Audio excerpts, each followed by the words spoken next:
પ્રાચીન કાળની વાત છે. એક નાનકડું અને શાંત ગામડું હતું જેનું નામ હતું શ્યામપુર. આ ગામ પ્રકૃતિની સુંદરતા અને અહીંના લોકોની સાદગી માટે જાણીતું હતું. આ જ ગામમાં એક 8 વર્ષનો બાળક રહેતો હતો જેનું નામ માધવ હતું. માધવનું શરીર પાતળું હતું, આંખોમાં અજબ પ્રકારની નિર્મળતા હતી અને તેના ચહેરા પર હંમેશા એક ભોળું સ્મિત રમતું હતું. તે તેના માતા પિતા સાથે એક નાનકડી ઝૂંપડીમાં રહેતો હતો.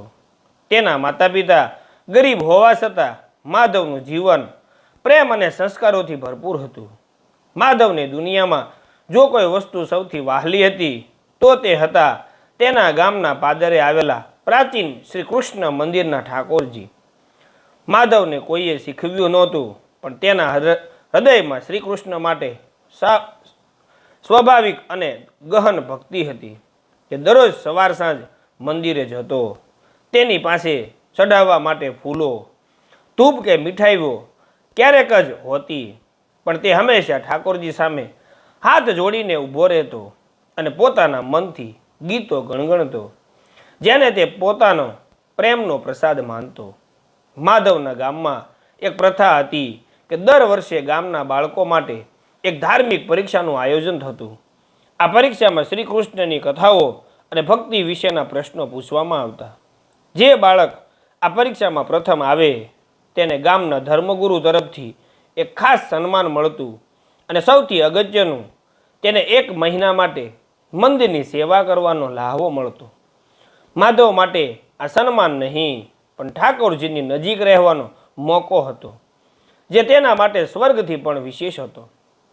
આજે એ જ પરીક્ષાનો દિવસ હતો. માધવ સવારે વહેલો ઉઠ્યો. તેણે પોતાનો મામૂલી પોશાક પહેર્યો. તે બૂટ કે ચપ્પલ પહેરતો નહોતો, એટલે ખુલ્લા પગે જ હતો. તે મંદિરે ગયો, ઠાકોરજી સામે માથું નમાવ્યું અને ધીમેથી કહ્યું, હે મારા માધવ, આજે મારી પરીક્ષા છે, પણ મારા માટે તો આ ફક્ત તારી સેવાની એક સીડી છે. મને જ્ઞાન નથી, પણ મારા હૃદયમાં તારો પ્રેમ છે. તું જ મને બુદ્ધિ આપજે. પરીક્ષા શાળાના મોટા ખંડમાં યોજાઈ હતી. માધવ પોતાના નિર્ધારિત સ્થાને બેઠો. તેના ચહેરા પર કોઈ ગભરાટ નહોતી, ફક્ત શાંતિ અને કૃષ્ણમયતા હતી. ધર્મગુરુએ પ્રશ્નપત્ર વહેંચવાનું શરૂ કર્યું. માધવના હાથમાં પ્રશ્નપત્ર આવ્યું. તેણે શાંતિથી પ્રશ્નો વાંચવાના શરૂ કર્યા. પહેલો પ્રશ્ન, કઈ પરિસ્થિતિમાં ભગવાને અર્જુનને ગીતાનો ઉપદેશ આપ્યો? બીજું, શ્રી કૃષ્ણના બાળપણના કોઈ 2 ચમત્કારનું વર્ણન કરો. ત્રીજો પ્રશ્ન, તમારા જીવનમાં ભક્તિનો શું અર્થ છે? માધવે પ્રથમ 2 પ્રશ્નોના જવાબો લખ્યા, જે તેણે મંદિરમાં સાંભળેલી કથાઓ પર આધારિત હતા. પણ ત્રીજો પ્રશ્ન, તમારા જીવનમાં ભક્તિનો શું અર્થ છે? આ પ્રશ્ન વાંચીને માધવ થોડીવાર માટે અટકી ગયો. આ કોઈ પુસ્તકનો જવાબ નહોતો, પણ તેના હૃદયનો પ્રશ્ન હતો. તેણે પોતાની પેન નીચે મૂકી દીધી અને આંખો બંધ કરી. તેને લાગ્યું કે જાણે ઠાકોરજીનું મુખ તેની સામે આવી ગયું હોય. પરીક્ષાનો સમય પૂરો થવાની તૈયારીમાં હતો. માધવના બાજુના છોકરાઓએ બધા જ જવાબો લખી દીધા હતા અને માધવે હજી ત્રીજો જવાબ શરૂ પણ નહોતો કર્યો. પરીક્ષા ખંડમાં સંપૂર્ણ શાંતિ છવાયેલી હતી. થોડી જ વારમાં પરીક્ષાનો સમય પૂરો થવાનો હતો. માધવ હજી પણ આંખો બંધ કરીને બેઠો હતો. ધર્મગુરુ જેઓ ખૂણામાં બેસીને નિરીક્ષણ કરી રહ્યા હતા, તેમણે માધવ તરફ જોયું. તેમણે વિચાર્યું કે આ બાળક પ્રશ્નપત્ર જોઈને ગભરાઈ ગયો હશે, અથવા તેને જવાબ આવડતો નહીં હોય, તેથી તે પ્રાર્થના કરી રહ્યો છે. પરંતુ માધવની આંખો બંધ હતી. ત્યાં કોઈ ગભરાટ નહોતો, ફક્ત અગાધ શાંતિ હતી. માધવે મનોમન ઠાકોરજીને કહ્યું, પ્રભુ, આ જવાબ મારે મારા મનથી નહીં, પણ મારા હૃદયથી લખવાનો છે. મને શબ્દો નથી મળતા, પણ તું તો જાણે છે ને કે તું જ મારું જીવન છે, મારો શ્વાસ છે. મારે લખવું છે કે ભક્તિ એટલે શું. પણ ભક્તિને કાગળ પર કેવી રીતે ઉતારવી? અંતે માધવે આંખો ખોલી. તેની આંખોમાં આંસુની 2 બૂંદો આવી ગઈ, જેણે તેના ગાલ પર ભક્તિની એક સ્પષ્ટ રેખા બનાવી દીધી. તે આંસુ કોઈ દુઃખના નહોતા, પણ અનુભવના, માધુર્યના હતા. તેણે પોતાની પેન ઉઠાવી અને ત્રીજા પ્રશ્નના જવાબમાં માત્ર 3 જ લીટી લખી. પ્રશ્ન ત્રીજો: તમારા જીવનમાં ભક્તિનો શું અર્થ છે? જવાબ: ભક્તિ એટલે ભૂખ લાગે ત્યારે માતાના ખોળામાં માથું મૂકવું. ભક્તિ એટલે સૂર્યનું કિરણ જ્યારે કમળને સ્પર્શે અને કમળ ખીલી ઉઠે. ભક્તિ એટલે આગળ તે કંઈ લખી ન શક્યો, માત્ર છેલ્લી લીટીમાં તેના આંસુનું એક ટીપું કાગળ પર પડ્યું, જે શાહીની જેમ ફેલાઈ ગયું. ઘંટડી વાગી. પરીક્ષાનો સમય સમાપ્ત થયો. ધર્મગુરુએ બધાના પ્રશ્નપત્રો ભેગા કર્યા. માધવ શાંતિથી ઊભો થયો, પ્રશ્નપત્ર આપ્યું અને પરીક્ષા ખંડની બહાર જઈને સીધો મંદિર તરફ દોડ્યો. બીજા દિવસે પરિણામ જાહેર થવાનું હતું. ગામના બધા બાળકો ઉત્સાહમાં હતા. દરેકને લાગતું હતું કે માધવ પાસે પુસ્તકીય જ્ઞાન નથી, એટલે કે તે સારું પ્રદર્શન નહીં કરી શકે. જ્યારે ધર્મગુરુએ બધા પ્રશ્નપત્રો તપાસ્યા, ત્યારે પહેલા 2 પ્રશ્નોના જવાબો લગભગ બધા બાળકોના સરખા હતા. પણ ત્રીજો પ્રશ્ન, ધર્મગુરુ માધવના પ્રશ્ન પર અટક્યા.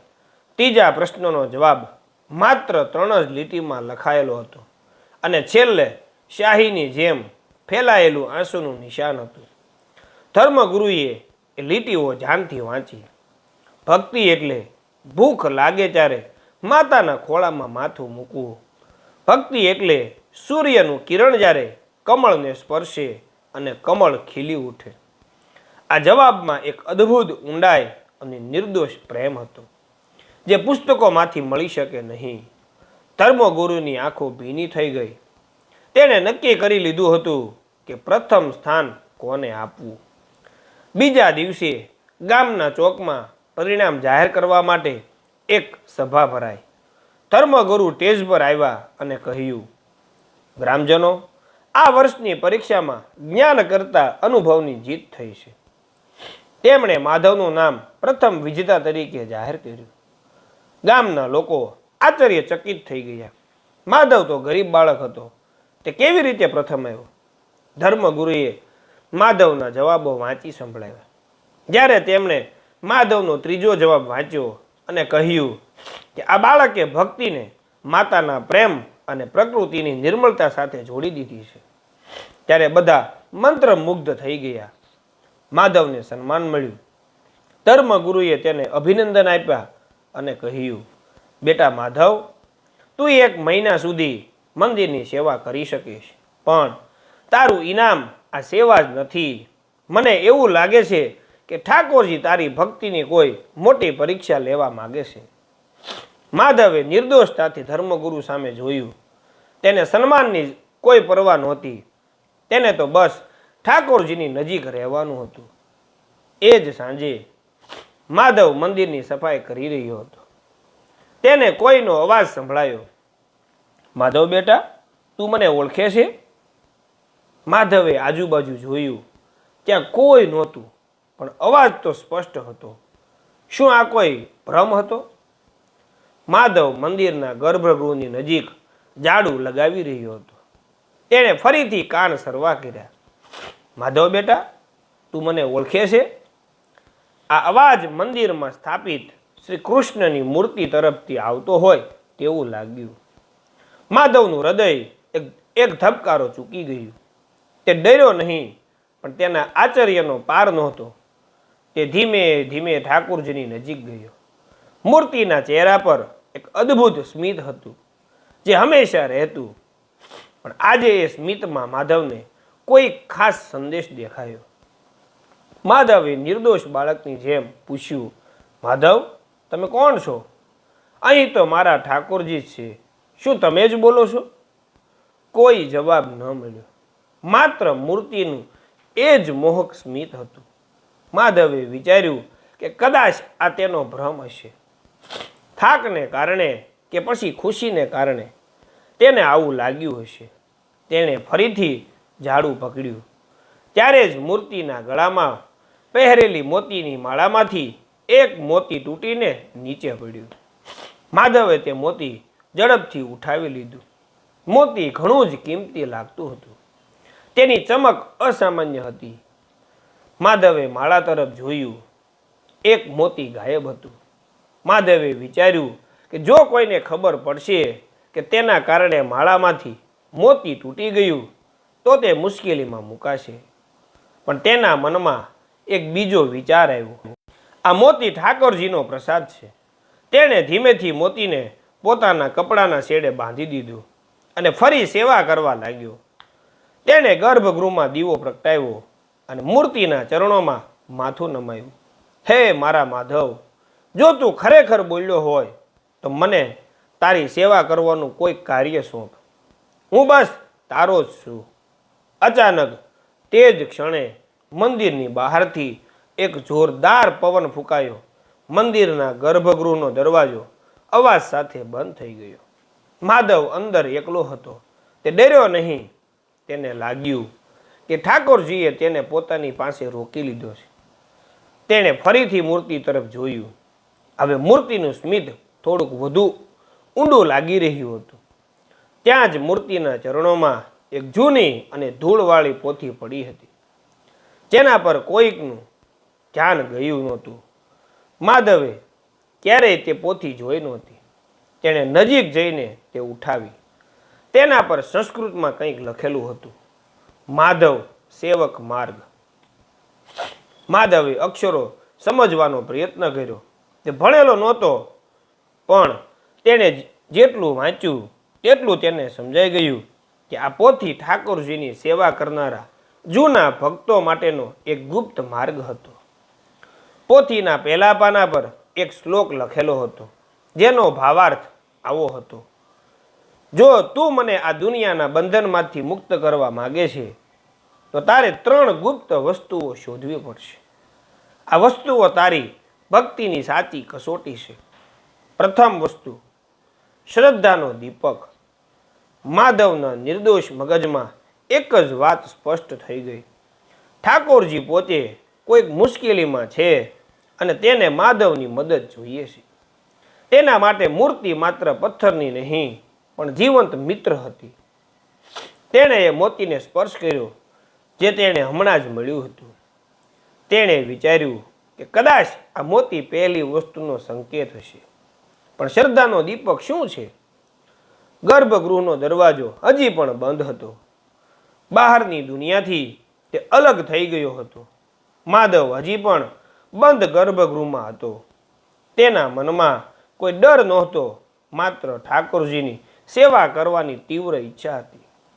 તેણે પોતાના કપડાના શેડે બાંધેલા મોતીને ફરીથી સ્પર્શ કર્યો. તે પોથી પર લખેલા શ્લોક પર વિચાર કરી રહ્યો હતો, શ્રદ્ધાનો દીપક. માધવને લાગ્યું કે આ દીપક મંદિરના કોઈ પણ ખૂણામાં હોઈ શકે છે.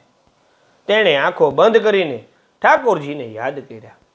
તેને તરત જ યાદ આવ્યું કે મંદિરના પૂજારી હંમેશા ગર્ભગૃહના એક ખૂણામાં એક નાનો માટીનો દીવો રાખતા, જે સામાન્ય રીતે ઓલવાયેલો રહેતો. તેઓ કહેતા કે આ દીવો ત્યારે જ પ્રગટાવવામાં આવે છે જ્યારે મંદિરમાં કોઈ મોટી વિપત્તિ આવે. માધવ તે ખૂણા તરફ ગયો. ત્યાં એક ધૂળથી ઢંકાયેલો નાનકડો માટીનો દીવો પડ્યો હતો. તેણે દીવો ઉઠાવ્યો. તેમાં તેલ પણ નહોતું અને વાટ પણ સૂકી હતી. આ શ્રદ્ધાનો દીપક કઈ રીતે હોઈ શકે? માધવે નિરાશ થઈને વિચાર્યું. ત્યારે જ તેને યાદ આવ્યું કે ભક્તિ એટલે જ તો નિર્દોષ શ્રદ્ધા. દીવામાં તેલ ન હોય કે વાટ ન હોય, પણ જો તેને પ્રગટાવવાની શ્રદ્ધા હોય તો તે જ શ્રદ્ધાનો દીપક છે. માધવ પાસે ન તો તેલ હતું ન દિવાસળી, પણ તેણે પેલું મોતી યાદ કર્યું. તે મોતી ખરેખર ખૂબ જ કિંમતી લાગતું હતું. માધવે વિચાર્યું, ઠાકોરજીના પ્રસાદનું આ મોતી મારા માટે સૌથી કિંમતી છે. હું આ મોતીની શક્તિથી જ દીવો પ્રગટાવીશ. તેણે મોતીને દીવાની અંદરના ખાલી ભાગમાં મૂક્યું. પછી તેણે આંખો બંધ કરી ઠાકોરજીને યાદ કર્યા અને પોતાના બે હાથની હથેળીઓ વચ્ચે દીવો પકડીને એક મંત્રની જેમ ગણગણાટ શરૂ કર્યો, જે તે રોજ મંદિરમાં ગાતો હતો. હું તો તારો છું, તું મારો છે, હે માધવ, મારી શ્રદ્ધાને જ તેલ બનાવો, મારા પ્રેમની જ્યોત પ્રગટાવો. માધવ પોતાના હૃદયના ઊંડાણમાંથી પ્રાર્થના કરી રહ્યો હતો. તેના નિર્દોષ બાળ સુલભ પ્રેમમાં એટલી શક્તિ હતી કે આશ્ચર્યજનક રીતે એ સૂકા માટીના દીવામાંથી ધીમા ધુમાડા સાથે એક નાનકડી દિવ્ય જ્યોત પ્રગટી. દીવો પ્રગટી ગયો. આ જ શ્રદ્ધાનો દીપક હતો. દીવાની જ્યોત પ્રકાશિત થતાં જ માધવે જોયું કે ગર્ભગૃહની દિવાલ પર એક ગુપ્ત ચિહ્ન ઝળહળી ઉઠ્યું. આ તે જ પોથી પર દોરેલું ચિહ્ન હતું. માધવે પ્રગટેલો દીવો દિવાલની નજીક લઈ ગયો. દીવાના સ્પર્શથી દિવાલના પથ્થરો ધીમેથી ખસવા લાગ્યા અને એક નાનકડો ગુપ્ત માર્ગ ખુલી ગયો. તે માર્ગ ઘણો અંધારો હતો અને નીચે ઉતરતો હતો. માધવે પોથી ઉઠાવી. તેના બીજા પાના પર લખેલું હતું, પ્રથમ કસોટી પાર, હવે તું મારો માર્ગ શોધીશ. બીજું રહસ્ય, પ્રેમની કસોટી. માધવ સમજી ગયો કે ઠાકોરજી ખરેખર તેની રાહ જોઈ રહ્યા છે. પણ આ મોટો પડકાર હતો, પણ માધવની ભક્તિથી મોટો નહીં. તેણે શ્રદ્ધાનો દીપક પોતાના હાથમાં લીધો, પોથી કમરે બાંધી અને ધીમેથી તે અંધારા ગુપ્ત માર્ગમાં પ્રવેશ કર્યો. ગર્ભગૃહનો દરવાજો આપોઆપ ખુલી ગયો. જો કે માધવ હવે પાછળ વળીને જોવા માંગતો નહોતો. તેનું લક્ષ્ય હવે ઠાકોરજીને મુક્ત કરવાનું હતું. ગુપ્ત માર્ગ સાંકડો અને ધૂળવાળો હતો. માધવ ચાલતો રહ્યો. થોડી જ વારમાં તે એક નાના ઓરડામાં પહોંચ્યો. ઓરડાની વચ્ચે એક પાણીનો કૂવો હતો. કૂવાની બાજુમાં એક પથ્થર પર લખેલું હતું, માધવ, તારી બીજી કસોટી અહીં છે. હું તરસ્યો છું. આ કૂવામાંથી પાણી લઈ આવ અને મને પીવડાવ. પણ યાદ રાખ, તારી પાસે પાણી લેવા માટે કોઈ પાત્ર નથી, માત્ર તારો નિર્દોષ પ્રેમ છે. જો તું ખરેખર મારો મિત્ર હોય તો તું આ પાણી તારા હૃદય સુધી કઈ રીતે પહોંચાડીશ? માધવ કૂવાના કિનારે ઊભો રહ્યો. પાણી ઘણું ઊંડું હતું. તેની પાસે દોરડું કે ડોલ કંઈ જ નહોતું. માધવ કૂવાના કિનારે ઊભો હતો. અંધકાર ભર્યા ઓરડામાં માત્ર તેના શ્રદ્ધાના દીપકની નાનકડી જ્યોત જ પ્રકાશ ફેલાવી રહી હતી. સામે કૂવો હતો અને તેના ચરણોમાં પથ્થર પર કોતરેલો પડકાર હતો, પાણી લઈ આવ, પણ પાત્ર વગર. માધવે ઠાકોરજીનો ચહેરો યાદ કર્યો. તેની નિર્દોષ આંખોમાંથી ફરીથી આંસુ વહેવા લાગ્યા. આંસુ દુઃખના નહીં, પણ ઠાકોરજી માટેની પ્રેમની તીવ્રતાના હતા. માધવે વિચાર્યું, ભલે મારી પાસે ડોલ નથી, પણ મારું શરીર તો ઠાકોરજીનો પ્રસાદ છે અને મારું હૃદય જ તેમનું સૌથી મોટું પાત્ર છે.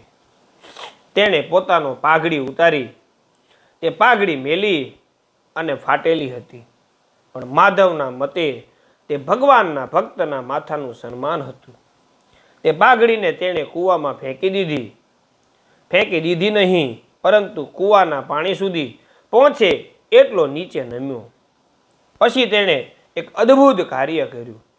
તેણે પોતાના શરીરને કૂવાના કિનારે ઝુકાવ્યું અને પોતાના બે હાથને ધીમેથી કૂવાના પાણીમાં ડૂબાડ્યા. તેણે હાથમાં પાણી ભર્યું.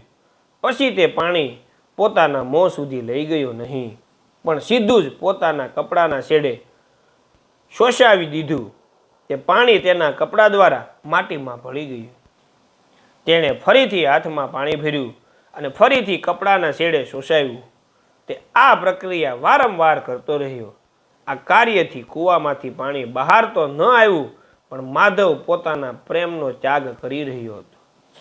તે કહેવા માંગતો હતો કે હે ઠાકોરજી, આ પાણી મારા માટે નથી, તારા માટે છે. જો હું તેને પાત્રમાં લાવી શકતો નથી તો હું તેને ધરતી માતાને અર્પણ કરું છું, જે તારું સ્વરૂપ છે. મારી તરસ મારા માધવ માટે ત્યાગી દઉં છું. આખરે જ્યારે માધવના બધા કપડાં ભીંજાઈ ગયા ત્યારે તે થાકીને કૂવા પાસે જ બેસી ગયો. તેની આંખો બંધ હતી અને તે આખરી શ્વાસ સુધી ઠાકોરજીનું નામ જપી રહ્યો હતો. ત્યારે જ એક ચમત્કાર થયો. કૂવાના પાણીમાંથી એક દિવ્ય પ્રકાશ બહાર આવ્યો, જેણે આખા ઓરડાને પ્રકાશિત કરી દીધો. એ પ્રકાશ એટલો તેજસ્વી હતો કે માધવની આંખો ખોલવાની હિંમત ન થઈ. કૂવામાંથી એક અવાજ આવ્યો, માધવ, તું ખરેખર મારો નિર્દોષ પ્રેમ છે. તે માત્ર પાણી જ નહીં, પણ તારો અહંકાર અને તારી તરસ પણ ત્યાગી દીધી. તારું હૃદય જ મારું સાચું પાત્ર છે. પ્રકાશ ધીરે ધીરે ઘટ્યો. માધવે આંખો ખોલી. તેણે જોયું કે તેની સામે કોઈ કૂવો નહોતો. તે જ ઓરડામાં જ્યાં કૂવો હતો ત્યાં હવે એક રત્નજડિત સિંહાસન પર સાક્ષાત શ્રી કૃષ્ણ ઊભા હતા. એ જ રૂપમાં, જે રૂપમાં તે મંદિરમાં પૂજાતા હતા, પણ આજે તે જીવંત હતા. ઠાકોરજીએ માધવને પોતાની બાહોમાં લઈ લીધો. બેટા, તે મારી બધી કસોટીઓ પાર કરી લીધી. પ્રથમ કસોટીમાં તે શ્રદ્ધાથી દીવો પ્રગટાવ્યો અને બીજી કસોટીમાં તે ત્યાગપૂર્ણ પ્રેમ દ્વારા મારી તરસ છીપાવી. હું તારા નિર્દોષ હૃદયથી બંધાયેલો હતો. તારી ભક્તિથી જ હું આ જૂના બંધનમાંથી મુક્ત થયો છું. માધવના આંસુ રોકાતા નહોતા. તે માત્ર એટલું જ બોલી શક્યો, મારા માધવ. ઠાકોરજીએ માધવને આશીર્વાદ આપ્યો અને કહ્યું, હવે તું પાછો જા. તારું હૃદય હવે ભક્તિના પરમ પ્રકાશથી ભરપૂર છે. તારી નિર્દોષતા આ દુનિયા માટે એક સંદેશ છે. હવે તું જ મારો સાસો સેવક છે. ઠાકોરજી ફરીથી દિવ્ય પ્રકાશમાં વિલીન થઈ ગયા. જ્યારે માધવની આંખ ખુલી ત્યારે તે ફરીથી મંદિરના ગર્ભગૃહમાં હતો. દરવાજો ખુલ્લો હતો અને તેની સામે ઠાકોરજીની એ જ મૂર્તિ હતી. પણ આજે એ મૂર્તિ માધવને પહેલાં કરતાં વધુ જીવંત અને વહાલી લાગતી હતી. માધવનું જીવન બદલાઈ ગયું. તે દિવસથી તે માત્ર મંદિરનો સેવક નહીં, પણ આખા ગામનો આદર્શ બની ગયો. તેણે કોઈને ગુપ્ત માર્ગ કે ઠાકોરજી સાથેના મિલનની વાત ન કરી, પણ તેના ચહેરા પર હંમેશા એ અનંત મિલનનો પ્રકાશ ઝળહળતો રહેતો હતો. નિર્દોષ બાળકની શુદ્ધ ભક્તિની વાર્તા અહીં સમાપ્ત થાય છે. તો આવી જ મિત્રો સરસ મજાની સ્ટોરી જોવા માટે અમારી ચેનલને લાઇક, સબસ્ક્રાઈબ અને શેર કરવાનું ભૂલતા નહીં. હવે મિત્રો આપણે નવા વિડીયોમાં ફરીથી મળશું. ત્યાં સુધી રજા આપજો. જય હિન્દ, જય ભારત.